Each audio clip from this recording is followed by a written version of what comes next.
Hello, my name is Jon Svec. Welcome to this All 24 video. Today I want to chat a little bit about defensive ends taking on a base block. So when we talk about base block, what we mean is that really standard kind of block where the offensive lineman is going to try to get on us and just drive us, create movement. You might call it a drive block or a kick-out block. We call it a base block because it's a very basic block that we're going to see a lot of. From a defensive perspective, we like to focus on this block for a couple of reasons. One is that we see a lot of it, so it's a very common block that we're going to see in a lot of different run schemes. And also because it's one of the most immediate blocks that's going to get on us through the course of a play. So the ball is snapped, a base block's going to get on us very quickly, so we want to be ready to take that on for when it happens. Defensively, we want to talk today about stance, first step, hand position, and then after making contact, what are we doing with our feet and our eyes? Those are kind of the topics of this video.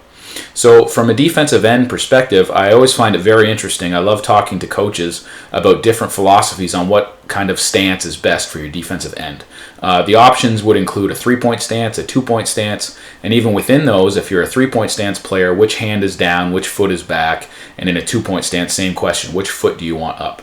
I do think, like most things, that there's no real right or wrong answer. I think that it's situational, based on a lot of factors, including your personnel, your opponent, your scouting report. All those kinds of things are going to come into play when you're deciding as a defensive end what stance is best in that situation. As a player, it's probably best to be able to get into a few different stances because that way you can be versatile and maybe you have some freedom to get into a 3-point stance, say on a passing situation when you want that fast get off, or back into a 2-point stance if a team's doing a lot of crack blocks or something like that. So a lot of factors there. Again, love the debate. I would love to hear your comments on what stance you like best and in which situations. For this video, we're going to talk about a 2-point stance with our inside foot up. Again, we're thinking about a 1st and 10 situation, a heavy run down situation, how we're going to react to that base block. We'll start with a little bit of footage from the gymnasium. Here we have some players just getting some extra work in the off season, and I think this is a good way to start breaking down these techniques when we talk about stance, first step, and hand position. So here we have our stance, right? We have good pad level, our inside foot is up, our hands are ready to strike, and our eyes are able to key the football and our target, which is the offensive lineman. So pretty good stance, we're ready to strike, we're in a good athletic position. As a defensive end, especially as a 2-point stance, you should be very comfortable in your stance and be able to stay in that stance all day. When we talk about first step, we want to take this inside leg and we want to jab step at the offensive lineman. We find this as a way to bring power and to really handle that base block if it's coming at us. It's an aggressive step that's going to attack the offensive lineman and put us in a good position. As we're coming out of our stance and making that step, we don't want our pads to raise too high. We want good leverage, and we want to bring our hands as we start finding that hand position that we'll talk about in a minute. So here's a good jab step, okay, at that offensive player. It's aggressive. Okay, we've stepped, we've closed some ground. Remember in the Canadian game, we have that 1 yard of a neutral zone, but also remember on a base block, that player is going to be closing that ground. So that offensive player is coming at us right away. So as we step and the offensive player comes at us, now they're closing that ground, and we want to jab step with power, again, on this base block to really be aggressive with it. Now, after contact, we'll talk about that a little more in a minute, but you can see his feet. His feet stay hot because he has 2 jobs here. He wants to keep his gap, so keep the leverage in his gap, not get hooked. And at the same time, he wants to restrict that next gap over to help his teammate. So he's squeezing that next gap so that his teammate doesn't have a lot of space to cover. So here we're doing a pretty good job at both of those by keeping our feet hot and squeezing down as we make the play. On this rep, we'll focus on the hand position, and I find sometimes in the gymnasium it's really hard to practice good hand position because we're using those big shiver bags, and sometimes it's tough. We're not going against shoulder pads to really emphasize that point. So yes, we want a good strike, but whenever we can, we want to keep harping on that good hand position that you're looking for.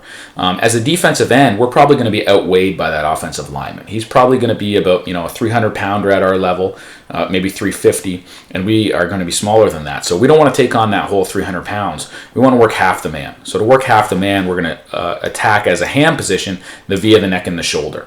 That way we can work half the man, squeeze him down, and really bring a lot of power to it. So here we see a good rep in the gym of just really emphasizing that good hand position, squeezing down. Again, you're going to see hot feet. squeezing that gap down inside. Again, with the eyes, we want to look at our target as we're making contact, but very quickly, as soon as we make that contact, we want to get our eyes in the backfield. We want to see what's going on, find out where the ball is, and start playing football. So yes, we may look at our target as we're attacking, but as soon as I have my hands there, I don't need to keep looking at the target. I can look in the backfield and continue playing football. So again, here we are with a good stance, okay, outside shade of this offensive lineman who's in a tight end position, but an offensive line body. Okay, again, good balanced stance. Our eyes are inside. We're keying the football. We can still see our opponent through our peripheral vision. At the snap, we're going to jab at our opponent. Okay, we're going to get that good extension. And again, ideally, we want to keep our shoulders as square as possible as we're battling this block. It's very easy for us to say as coaches, on the field, you're probably going to get a little bit of turning of the shoulders, but you want to try to stay as square as possible. And watch our player's feet here as he's squeezing this player down. So not only is he keeping his outside arm free to be able to disengage, he's limiting that next gap over so that his teammate has a really good chance of making the play if the ball carrier declares inside there. On this particular play, the ball bounces, and our defensive end is able to disengage and make the play because he's used good technique to take on that base block. Again, as a quick recap there, we're talking about stance, we're talking about first step, which for us is a jab step with that inside foot. Hand position is going to be the via the neck and the shoulder.